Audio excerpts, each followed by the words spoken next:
The village and the girl with the sharp tongue. The village of Nguvu was a place of peace, where the people lived by the wisdom of their ancestors. It was a land of golden fields, towering baobab trees, and the gentle hum of the river that snaked its way through the valley. The villagers believed in kindness, respect, and harmony.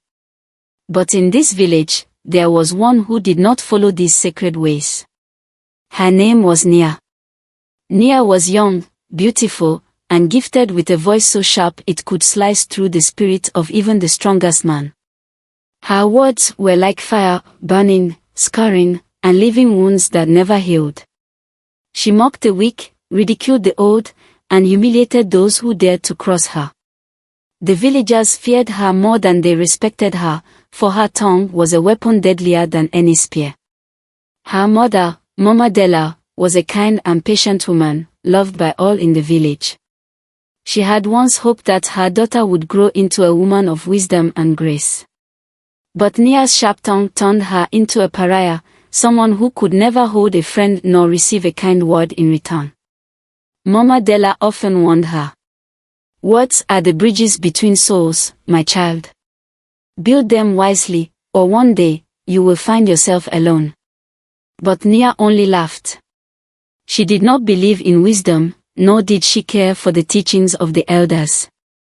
In her mind, she was untouchable, a queen among fools. The curse begins to take shape. One evening, as the village gathered around a great fire for the harvest festival, the elders prepared to share stories of the past. It was a time of great joy, where children sat at their parents' feet and warriors laughed over cups of sweet palm wine. Among them was Elder Kofi, a man whose wisdom was as vast as the sky. He had guided the village through droughts, protected them from invaders, and carried the burden of leadership for many years. As he stood to speak, Nia smirked. She leaned to a group of young men sitting beside her and whispered, "This old man talks so much, his beard probably grows just to escape his mouth." The young men stifled their laughter, afraid to anger the elders. But Nia was not done. As Elder Kofi spoke about the lessons of the past, she interrupted loudly, "Maybe if you spent less time telling stories and more time working, your sons wouldn't have left the village." A hush fell over the gathering. Elder Kofi's sons had left many years ago in search of fortune, and their absence had been a silent sorrow he carried in his heart. To have it mocked so publicly was an insult beyond forgiveness. Even the flames of the bonfire seemed to flicker in anger. Elder Kofi closed his eyes, took a deep breath, and spoke. "A tongue like yours is a wild beast, Nia. And all wild beasts meet their hunters in time." Nia laughed, tossing her head back with pride. "Then let the hunter come," she taunted, her voice echoing into the night. No one else spoke after that. The elders ended the festival early, and one by one, the villagers left. The only ones who stayed were Nia and an old woman, sitting alone near the fire. She was wrapped in a dark blue shawl, her silver hair glowing under the moonlight. Her hands were frail, her face weathered by time, but her eyes held a power that made the air feel heavy. She watched Nia in silence, the flames reflecting in her gaze. Nia, too proud to care, turned away and left. She did not see the way the old woman lifted her hands, whispering something to the wind.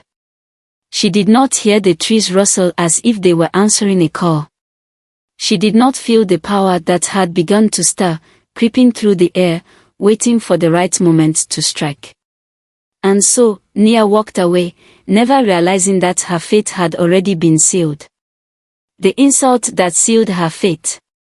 The sun rose over Nguvu village, bathing the land in gold, but for Nia, the light carried no warmth.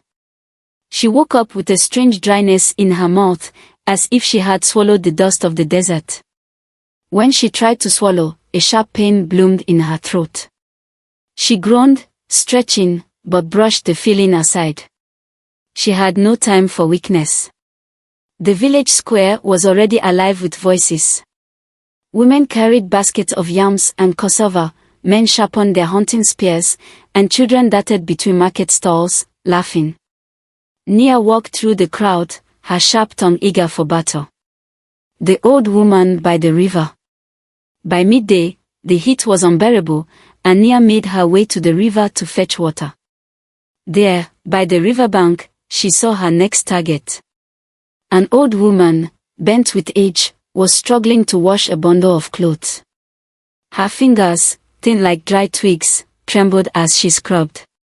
As Nia filled her clay pot, the woman accidentally splashed water on her feet. Nia hissed in disgust. "Are you blind, old woman? Or is your brain as weak as your hands?" The villagers nearby froze. The old woman straightened slowly, looking up at Nia with unreadable eyes. "I am sorry, child," she said softly. "It was not my intention." But Nia wasn't finished. She crossed her arms, her voice dripping with venom. "Do you even have a family? Or did they leave you like rotting fruit on the ground?" The villagers gasped. "Maybe you are cursed," Nia sneered.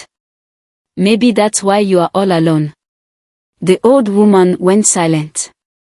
For a long moment, she only stared at Nia, her eyes like the depths of a dark river. Then she spoke. "A tongue like yours is heavy with poison. And when poison is left unchecked, it destroys the vessel that carries it." Nia laughed. "Then let it destroy me," she mocked, her voice echoing over the water. The old woman nodded. "So it shall be." And with that, she gathered her clothes and walked away. Nia watched her go, feeling victorious. But the villagers who had witnessed the scene felt something else entirely. Fear. Because they knew who the old woman was. And they knew what she was capable of. The curse awakens. That night, as the stars glittered above the village, Nia tossed and turned in her bed. Her mouth felt strange. Her tongue tingled, as if something alive was crawling under her skin. She sat up, reaching for a cup of water. But when she brought it to her lips, she gasped. Her tongue had swollen. It was heavier, thicker, filling her mouth unnaturally. Nia blinked in confusion. Was she sick? Had she eaten something bad?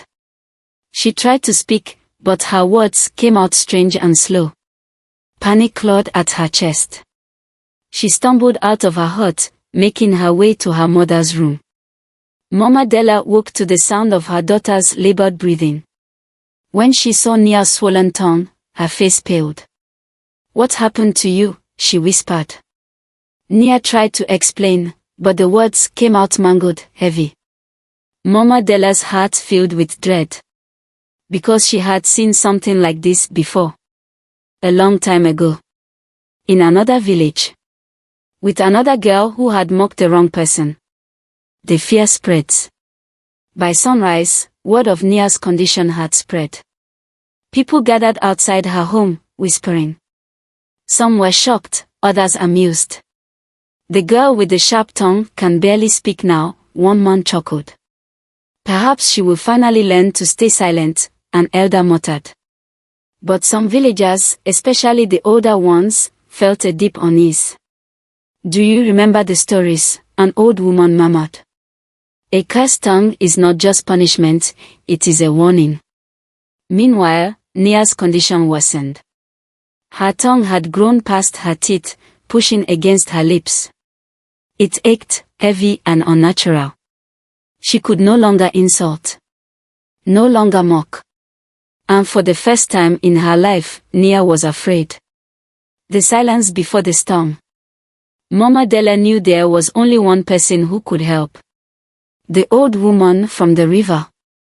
But when she asked where to find her, the villagers shook their heads. "That woman is not from here," a hunter said. "She comes and goes with the wind." "She is older than she looks," an elder whispered.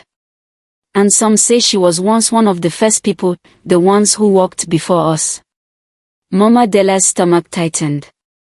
If the woman was truly one of the first people, then this was no ordinary curse. It was a lesson. And if Nia did not learn from it, there would be no way to save her. The curse takes root. The sun crept over Nguvu village, spilling golden light over the huts and fields. But for Nia, the morning was anything but bright. She jolted awake, her breath ragged, her tongue pressing against her lips like a thick slab of meat. She tried to swallow, but the sheer weight of it made her gag. Panic surged in her chest.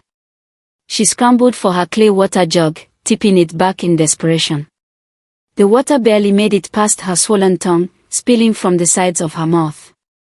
Her once sharp, biting voice was now a garbled mess, her words heavy, useless. For the first time in her life, her tongue had betrayed her. The village watches. By midday, word of Nia's affliction had spread. People gathered outside her hut, murmuring in disbelief. The girl who never held her tongue now has one too large to hold in her mouth, one woman whispered. The ancestors have a sense of humor, a young man chuckled. But not everyone found it amusing. Some of the older villagers did not laugh. They stood in silence, watching with knowing eyes. They had heard the old stories. They knew what this was. A curse placed by the first people does not come lightly, an elder murmured. If she does not change, it will not stop at her tongue. The weight of their words settled over the crowd, sending a chill through those who understood. This was just the beginning. A mother's desperation. Inside the hut, Mama Della watched her daughter struggle with a heart weighed down by sorrow. She reached out, pressing a warm hand to Nia's cheek.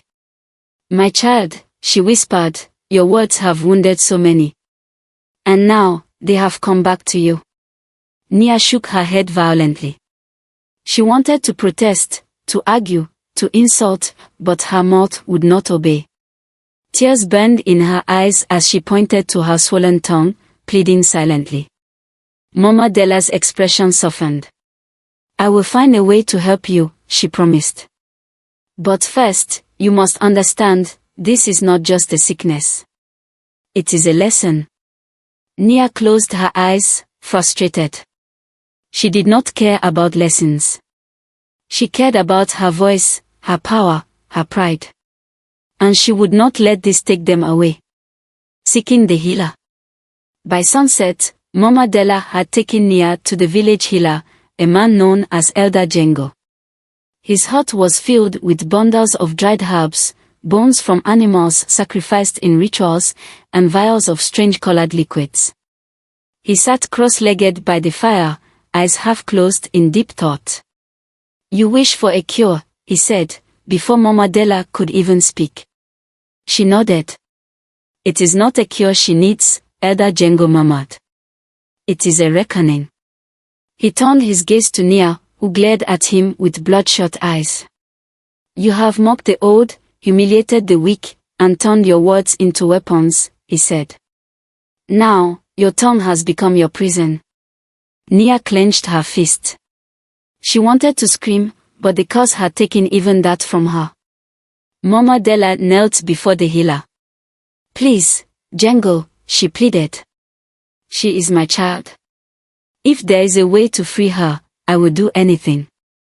The healer sighed, rubbing his calloused hands together. "There may be a way. But it will not be easy." He turned to Nia. "You must return to the river," he said. "Find the old woman. Beg for her forgiveness." Nia's eyes widened with fury. Beg? She had never begged for anything in her life. She tried to protest, but the words were too thick, too garbled to understand. Elder Django shook his head. "You are not the first to suffer this curse, child," he said. "And you will not be the last. But only those who truly repent can be freed." Nia's stomach twisted. Repent. She would rather choke on her swollen tongue than bow before some old woman.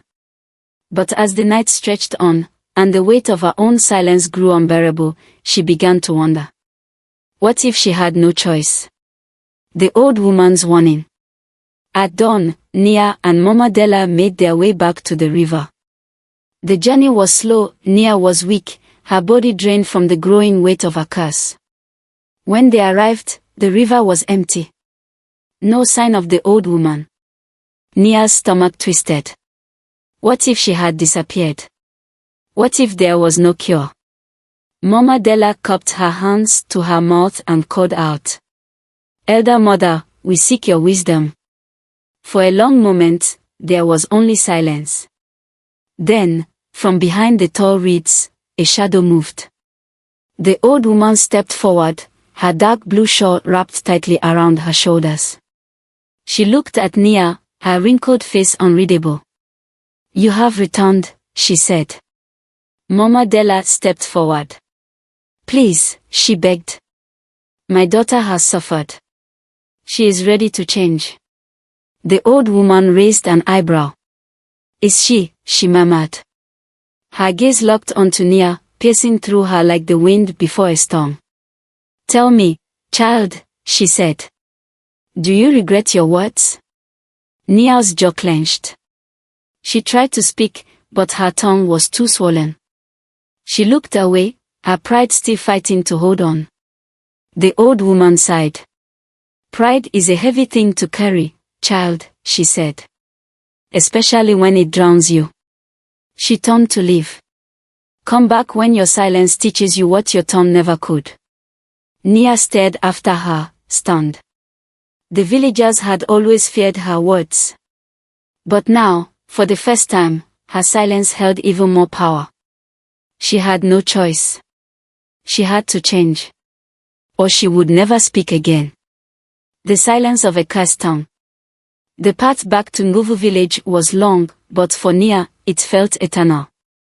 Each step was a battle, her body weak, her mind racing, her tongue a swollen burden she could not cast away. She could hear Mama Della's quiet sobs as they walked. Her mother's pain was a weight just as heavy as her tongue, and yet, Nia could not even speak to comfort her. The curse had stolen the only thing she had ever known, her voice. And for the first time in her life, Nia wished she could take back her words. A village without mercy. When they returned to the village, the people were waiting. Word of Nia's failure at the river had already spread, and the villagers watched her with cold eyes. "Look at her now," one woman whispered. "No longer the queen of insults." "What good is a sharp tongue if you cannot use it?" an elder muttered. Some found amusement in her suffering, but others turned away, unwilling to help. Because Nia had never helped them. She had insulted the young. She had humiliated the old. She had cut down kindness with words sharper than any blade. And now, when she needed mercy, she found none. Mama Della pleaded with the healer once more, but Elder Jengo shook his head. "The cure is not mine to give," he said. "She must seek forgiveness from those she has wronged." Nia's heart clenched. She knew what this meant. She had to face them all. The children she had mocked. The elders she had disrespected. The weak she had ridiculed. And worst of all, her own mother. She could no longer run. She had to bend. Or the curse would break her completely. The long road to redemption. For the next few days, Nia was forced to sit in silence. She watched as the villagers passed her by, ignoring her. She watched as her mother pleaded for help, but was turned away. She wanted to scream, to curse them for their cruelty, but her tongue, swollen and heavy, would not allow it. Her once powerful words were trapped inside her, drowning her in silence. And in that silence, she began to hear things she had never noticed before. She heard the laughter of children, the same ones she had insulted for being too slow, too weak, too small. She heard the elders whispering wisdom, the same ones she had mocked for their useless old stories. She heard her mother's quiet prayers at night, pleading to the ancestors to spare her daughter's life. For the first time, Nia listened. And what she heard shattered her. A daughter's first apology. On the third night, Nia knelt before Mama Della. She could not speak, but she did not need to. Her eyes, wet with tears, said the words she had never been able to say. I am sorry. Mama Della cupped her face in her hands, her own eyes filled with sorrow. Oh, my child, she whispered. I have waited so long to see this day. She pulled Nia into a tight embrace, and for the first time, her daughter did not pull away. But the journey was not over. She still had to face the village. She still had to face the old woman. And time was running out, the first step toward forgiveness. The next morning, Nia stood before the village elders. She bowed deeply, lower than she had ever bowed before. The crowd watched in silence, waiting. Nia lifted her hands and touched her swollen tongue, her face full of regret. She then pressed her palms together and lowered her head. A silent plea. A request for mercy. The elders exchanged looks, their expressions unreadable. Finally, Elder Kofi stepped forward. You mocked me before all, Nia. You said my sons had abandoned me. His voice trembled with old pain. Did you ever wonder what it felt like to carry that burden?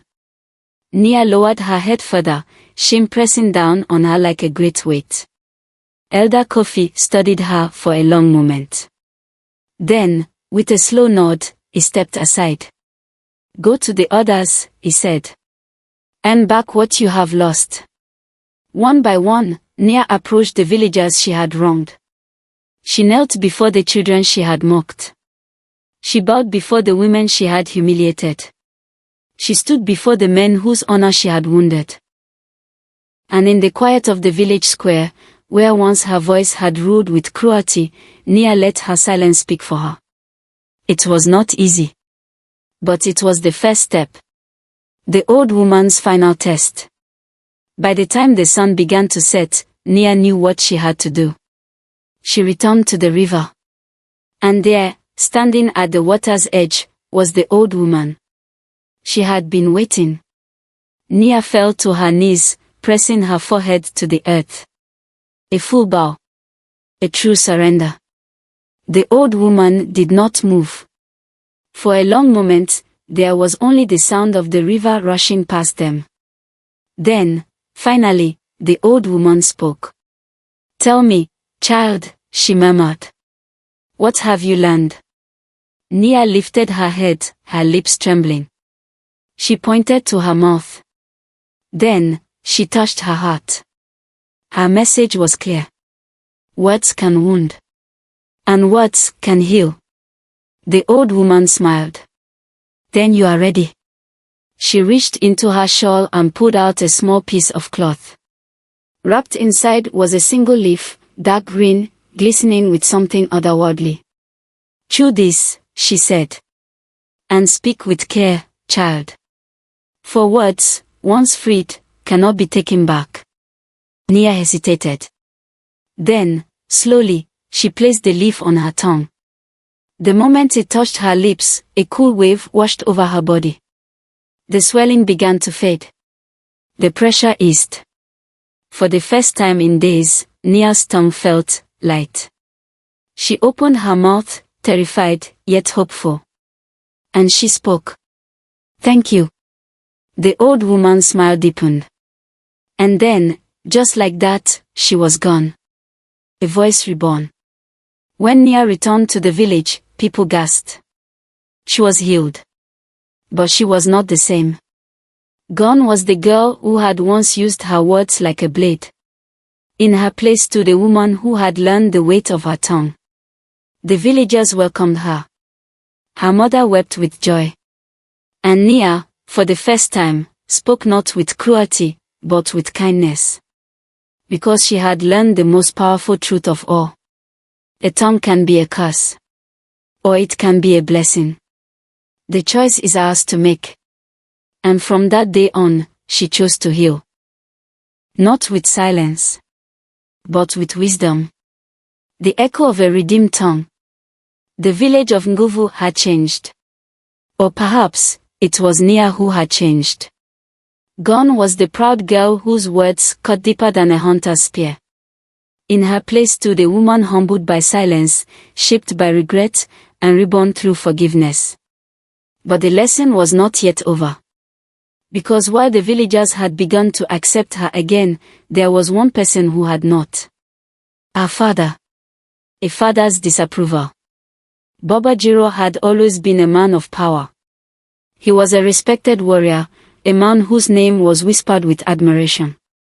He believed that strength ruled the world, that those who could dominate others with words or weapons deserved their place at the top. And for a long time, he had been proud of Nia's sharp tongue. He had watched as she cut down men with insults, humiliated those weaker than her, and walked through the village with her head held high. She had been like him. Unapologetic. Untouchable. Unbreakable. But now, she had become soft. Now, she bowed before the same people she once towered over. And Babajiro did not like what he saw. The final confrontation. The night after her return from the river, Nia found her father waiting outside their hut. The firelight flickered across his face, making his dark eyes look like pools of shadow. She hesitated, her heart pounding. "You are healed," Babajiro said at last, his voice even. Nia nodded. "Yes, Baba." He studied her in silence. Then, slowly, he rose to his feet. "And what did you have to do for this?" "Healing." Nia swallowed hard. "I had to ask for forgiveness." Her father's lips curled into a sneer. "Forgiveness," he echoed. "You bent before the elders. You begged before those who once feared you." Nia held his gaze. "Yes." Babajiro shook his head in disgust. "You have become weak." The words stung, but they did not shatter her. "Not anymore." "No, Baba," she said softly. "I have become wise." Babajiro's fist clenched. "I raised a warrior. Not a beggar." Nia took a deep breath. "You raised a daughter who believed that power was found in breaking others," she said. "But real power, Baba, is in healing. In lifting. In building, not destroying." Her father's face twisted with anger. "You have shamed our family," he spat. "Do you think these people will ever truly respect you again?" Nia met his gaze without fear. Respect built on fear is not respect at all. The words hung in the air, heavy and final. Babajiro's jaw tightened. He had nothing left to say. With a snarl of disgust, he turned and walked away into the night. Nia watched him go, a hollow ache forming in her chest. She had lost her father's approval. But for the first time, she felt something else in its place. Freedom. A new beginning. The days passed, and the village slowly began to embrace this new Nia. The children she once mocked now ran to her, eager for stories. The elders she once insulted nodded in approval when she walked by. Even the women she humiliated smiled at her in the marketplace. Nia had not just regained her voice. She had rebuilt her place among her people. And though Babajiro still refused to speak to her, she no longer sought his approval. Because she had learned the most valuable lesson of all.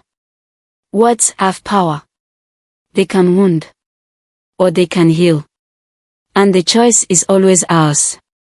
From that day on, Nia chose to heal. Not with silence. Not with cruelty. But with wisdom. And that made all the difference. The moral of the story. A tongue can be a curse. Or it can be a blessing. The choice is ours to make. The burden of a healed tongue. Though Nia's tongue had been healed, she soon learned that some wounds do not fade so easily. The village of Nguvu had forgiven her. But they had not forgotten. Even as she walked the market square, smiling at those she had once wounded, she could see the hesitation in their eyes. Some still whispered behind her back. Others still stepped aside when she passed. And though she no longer carried the weight of her swollen tongue, she now carried something else. The weight of her past. The unspoken words. One evening, as Nia sat outside her hut, watching the fireflies dance in the humid air, Mama Della joined her. For a long moment, they sat in silence. Then, softly, her mother spoke. "You have healed, my child." Nia nodded. "Yes, Mama." Her mother studied her carefully. "Then why do you still look like you are carrying a great burden?" Nia hesitated. She did not want to say it out loud. Because to say it meant it was real. But Mama Della's gentle eyes urged her to speak. So she did. "They still fear me, Mama." Mama Della sighed, reaching out to hold her daughter's hand. "Fear does not disappear overnight," she said. "It must be replaced by trust. And trust must be earned." Nia clenched her jaw. "But how long must I prove myself?" Mama Della smiled softly. "As long as it takes." Nia swallowed hard. She had been prepared to ask for forgiveness. She had been prepared to change. But she had never been prepared for the patience that redemption required. The test of a changed heart. The true test came on the night of the harvest dance. The entire village gathered in the square, celebrating under the full moon. Drums pounded in rhythmic waves, feet stomping against the earth as warriors and women alike danced. The scent of roasted yams and honeyed palm wine filled the air, laughter bubbling like a river through the crowd. And yet, as Nia walked through the gathering, she could feel the shift.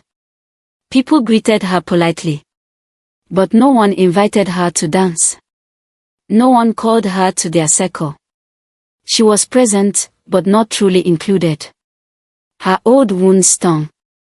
The Nia of the past would have lashed out, mocked them for their coldness. But the Nia of today? She breathed deeply. And she waited. She waited for them to see her not as she was, but as she had become. And then, something unexpected happened. A small child, a girl no older than 6, approached her. "Nia," the girl said, her tiny voice full of curiosity. "Tell us a story." Nia blinked. Of all the things she had expected, this was not one of them. But the little girl stood there, expectant. And slowly, Nia knelt down to her level. "What kind of story would you like, little one?" she asked, her voice gentle. The girl thought for a moment. A story about a girl who lost her way, but found it again. The drumming faded. The laughter quieted. The village listened. And Nia, with a deep breath, began to speak. The story within the story. Once, there was a girl who thought her voice was power. She believed that if she could make others afraid, then she would never be weak. But she did not understand that words are like seeds. When planted, they will grow. And one day, her words grew into something so large, so heavy, that she could no longer carry them. She nearly lost herself. But the wind carried her to wisdom. The river washed her clean. And when she finally found her voice again, she no longer used it to hurt. She used it to heal. Nia stopped, her heart pounding. The village was silent. Then, slowly, the elders nodded. A warrior clapped. And soon, others followed. The harvest dance resumed. But this time, when Nia stepped forward, the village welcomed her. Not as the girl who had wounded them, but as the woman who had learned. And finally, Nia realized. She had been given back more than just her voice. She had been given a new beginning. A final lesson. As the night stretched on, Mama Della found her daughter again, watching the stars. She touched Nia's shoulder lightly. "Your words will always hold power, my child. But now, you know how to wield them." Nia smiled, her heart lighter than it had ever been. "Yes, Mama. I do." And as the drums played, and the village danced, Nia danced with them. This time, not alone, but as part of something far greater. As part of a people. As part of a home. As part of a story that would be told for generations. Because in the end, the girl whose tongue once cut like a blade had finally learned to heal. With wisdom. With patience. And above all, with kindness. Moral of the story. Words are seeds. If planted with kindness, they will grow into harmony. If planted with cruelty, they will choke the soul. But the lesson is never too late to learn. For even the sharpest tongue can be softened. Even the heaviest burden can be lifted. And even the most broken heart can be made whole again. The legacy of a cursed tongue. The days of Nia the Cruel were long gone. Yet, the whispers of her past never fully faded. Even as the village welcomed her back, some wounds remained unhealed. Some still looked at her with doubt. Some still flinched when she spoke, expecting an insult where none would come. And though she had changed, her past still followed her like a shadow. But Nia had made peace with that. Because true change is not about erasing the past. It is about choosing a better future. And that is exactly what she did. The visit of the travelers. One morning, as Nia helped her mother prepare cassava for the market, a group of travelers arrived in Nguvu village. They came from far beyond the mountains, men and women with brightly colored robes, heavy baskets, and stories woven into the wrinkles of their skin. The villagers gathered to greet them, eager for news from the outside world. But as soon as they stepped into the village square, one of the travelers gasped. An old man, with a deep scar running down his cheek, pointed a trembling finger at Nia. "It is her," he hissed. The village fell silent.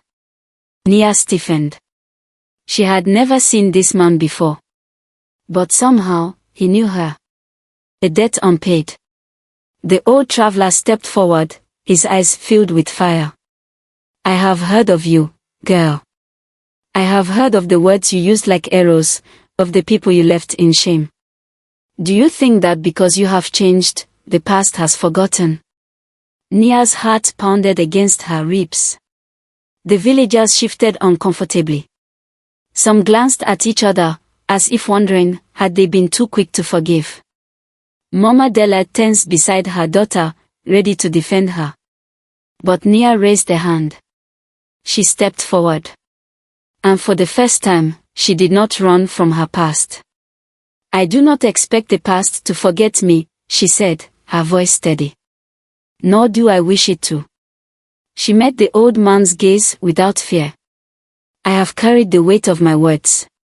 I have sought forgiveness where I could. But I know there are some wounds that take time to heal." She placed a hand over her heart. "If I have wronged you, I will not hide from it. Tell me how I have hurt you, and if it is within my power, I will make it right." The old traveler narrowed his eyes. He had come expecting defiance, arrogance. But instead, he found humility. For the first time, he hesitated. The story of the scar. Finally, the old man spoke. "Many seasons ago, I traveled to Nguvu village. I was younger then, proud of my trade. I came to sell fine cloth and rare spices." He lifted a finger to his scarred cheek. "But you, girl, you mocked my face. You called me a beast of the forest before all the village." The children laughed. The women turned their eyes away. "I left that day with nothing but shame, and I never returned." His voice shook with anger. "I have carried this wound, not just on my face, but in my spirit." The villagers murmured, their faces troubled. Even though Nia had changed, this was a debt yet unpaid. And now, she had to face it. A debt repaid.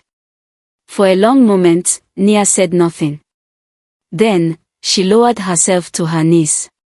And before the entire village, she bowed. Not out of weakness. Not out of fear. But out of true remorse. I cannot undo the pain I caused you, she said. But if it is within my power to ease it, I will. She stood, removing the golden necklace her mother had given her. It was the only fine thing she owned. She held it out to him. Take this, she said. It is not enough. But let it be the first thread in the cloth of a new story between us. The traveler stared at the necklace. Then, slowly, he reached out and took it. A heavy silence fell over the village. Would he accept her apology? Would he turn away? The old man looked at the necklace for a long moment. Then, with a sigh, he placed it around his own neck. You cannot change the past, girl, he said at last.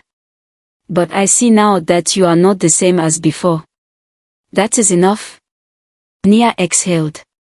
And for the first time in a long time, she felt something break free inside her. Because she had not just healed herself. She had healed another. The final lesson. That night, as Nia sat beneath the stars, Mama Della placed a hand on her shoulder. You see now, my child. Forgiveness is not a single moment. It is a road. A long one. Nia nodded. And I will walk it for as long as I must. Her mother smiled. Then you have truly learned. Nia closed her eyes. She had once believed that her voice was her power. But now, she knew the truth. Her power had never been in the sharpness of her words. It had always been in her ability to choose them. And from that day forward, she chose wisely. Because she had learned what so many before her had not. Words do not make a person powerful. It is how they are used that decides their strength. And that was the story of the girl whose tongue had once grown too long. A story told in every village. A story whispered to every child. Not as a warning, but as a lesson. Because in the end, Nia had not been cursed. She had been given a second chance. And she had taken it. Final moral of the story. Words are like fire. They can burn. Or they can warm. But the one who speaks them must decide which. And that choice changes everything.